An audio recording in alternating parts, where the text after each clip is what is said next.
Good morning, everyone. My name is Melanie, and welcome back to A Slice of Heaven Homestead. Today, I wanted to talk to you about 10 things to consider when buying a homestead.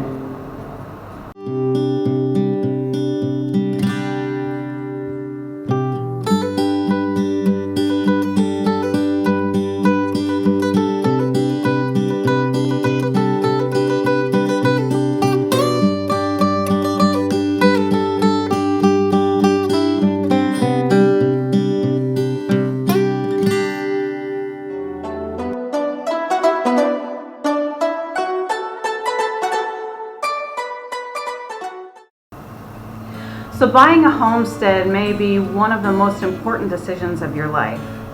So you don't want to rush into it. There's a lot of things that you should consider before you purchase a homestead. So with that, I'm just going to jump right in at number 1, cost. So cost is a huge factor in finding the right homestead. Now, if you choose to do a homestead with a 30-year mortgage, just keep in mind that with the interest rates, you're going to be paying at least 2 times what you're purchasing your homestead for. Those interest rates, they add up. Now, for my husband and I, we are purchasing our homestead with a mortgage, but that is only because our cash funds are tied up at the moment. So as soon as those become available next year, we're paying off that mortgage and we will be debt-free. Now, when we were looking into different homesteads, we set our price, what we wanted to pay. That depended on how much cash money we had, because we went into this knowing that we did not want to have a mortgage on our homestead. We wanted to start off our homestead debt-free, and then maybe someday be able to pass that on to our kids. Who knows what the future holds. So we decided on a cost, and we stuck to that. There were a lot of great homesteads out there that were just above our cost range, and we had to cancel those out because, like I said, we didn't want to start our homestead with debt and with a mortgage. Now, that's not necessarily for everybody. Not everybody has cash to put down on a homestead, and I get that. I understand that. So you have to weigh out what you want to do. Now, are you going to be working from your homestead, selling things off your land, animals, food, soap, whatever, or are you going to get a job to supplement mortgage payments and utility payments? Those are all great things to be thinking about. So that is my number 1, cost. Number 2 is zoning.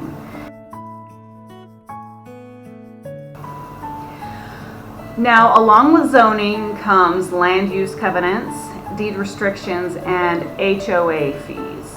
We chose to, avoid most of those at all costs.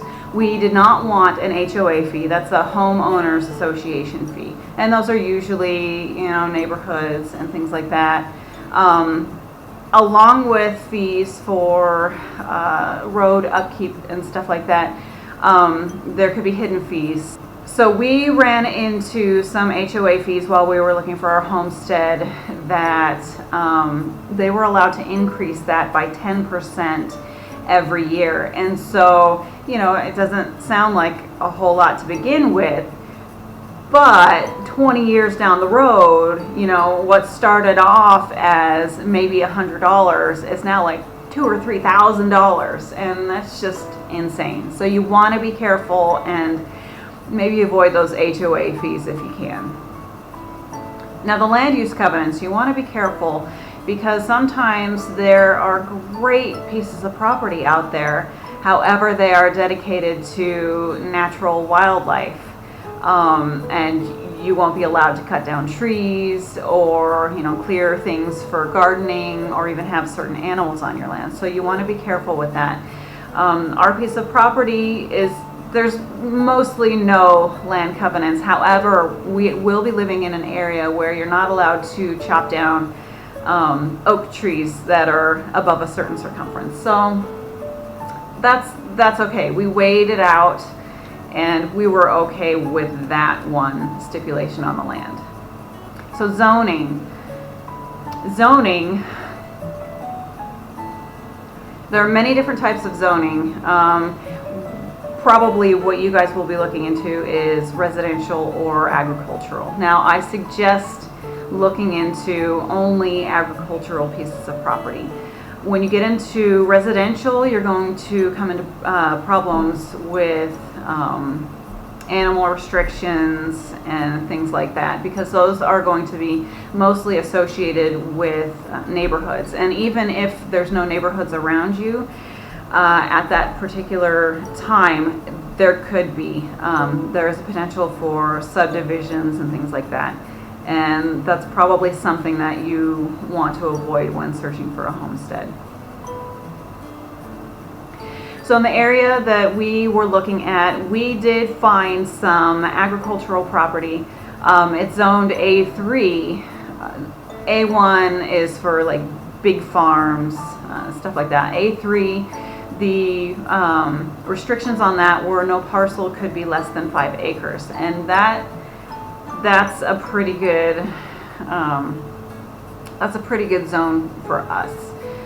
We are not looking to be a huge farm, but we also don't want to get caught in an area where people may subdivide their properties into tiny little parcels with lots of little houses.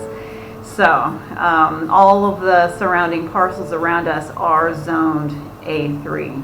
So look into the zoning of your particular parcel and also the surrounding parcels around you. Now, deed restrictions. Also make sure when you are looking into the property that you're interested in, make sure there are no deed restrictions, or at least no deed restrictions that you can't handle. So we ran into some properties with deed restrictions, and there were certain houses that you could and could not build on your land, or they had to be over a certain amount of square footage, and you couldn't have a guest house or a mother-in-law cabin. It also had lots of restrictions on animals that we could or could not have, and there was an association fee, a homeowners association fee associated with that property. So with that homeowners association, the deed restrictions could go up on that property. Things could change and you would be even more limited. So we had to let go of that property. Yeah, that wasn't going to work out for us.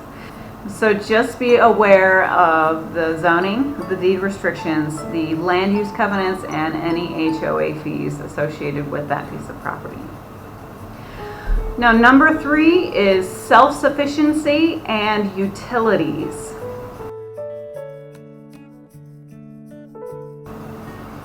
Now, one thing that you want to be aware of and research is if the property is able to have a well and septic put on it. There are properties out there that just look beautiful and great. However, they're so far above the water table that you can't put in a well. We looked at properties in Kentucky. However, Kentucky is mainly limestone. And so putting in a well, it's doable, but it would be very expensive. Also, one thing to consider and plan out is what kind of homestead you are looking for. Do you want to be totally off-grid, slightly off-grid, or totally connected to the grid? That's just a preference that is totally up to you. For us, we're okay being on-grid. We did, however, want to minimize our electric bill and our utilities every month. So when we were looking at properties and homesteads, we made sure that it was able to have a well and septic put on it. The property that we ended up purchasing, it already has a well and a septic on it, so no problems there. Now, as far as the electricity goes, it is connected to the grid, and we're okay with that. However, we did make sure to look into the potential for solar power and being able to supplement our power bill that way. So number 4 is make sure you have enough land for what you are intending to use it for. Now for this you need to determine the minimum acreage and also the maximum acreage. The minimum acreage, you want to think about the future. So do you only ever want to have a small garden? Well, then you're probably not going to need a whole lot of acreage. However, if you want to someday maybe expand that to have chickens, goats, pigs, or other kinds of larger livestock, you are going to need a larger piece of land. However, if you are never planning on being a cattle farm, you probably don't need hundreds of acres. So that goes into the maximum amount of acreage. Now, you might be thinking, well, I want as much land as I possibly can get for the price that I have set. And that's okay, but you have to be aware that there may be some land use covenants for that county that say that you have to patrol your property. You have to be aware of if there are any squatters on your land. And some covenants actually say that you must have all of it, every bit of your acreage fenced off. And that could cost a lot of money. So you have to determine how much acreage you can handle. Now, if you have set a lower price, that's probably not going to be an issue because the amount of land that you can get also is determined by what your price for your homestead is going to be. Now, number 5 is going to be climate.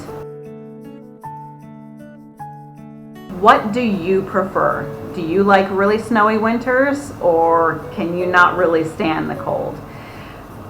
Maybe it's the opposite. Can you not take the heat? Climate is completely your preference. For my family, we wanted to kind of steer away from really, really cold, snowy winters. So my husband grew up in the southeast United States, and he does not like snow. So that was one of the reasons that determined where we were looking for a homestead. We were just really attracted to the longer growing season. Also just for the year-round warmth. Now, in our area, we'll get chilly some days, but most likely we won't be seeing huge snowstorms. So guys, I'm going to wrap up this first segment, 1 through 5 of the 10 things that you should consider when buying a homestead. And with that, I'm going to say spread a little kindness and encourage one another today. If you liked this video, please hit the like button and subscribe. And if you felt that this list was helpful, please help us out by sharing this video. Until next time, we hope you find your slice of heaven too.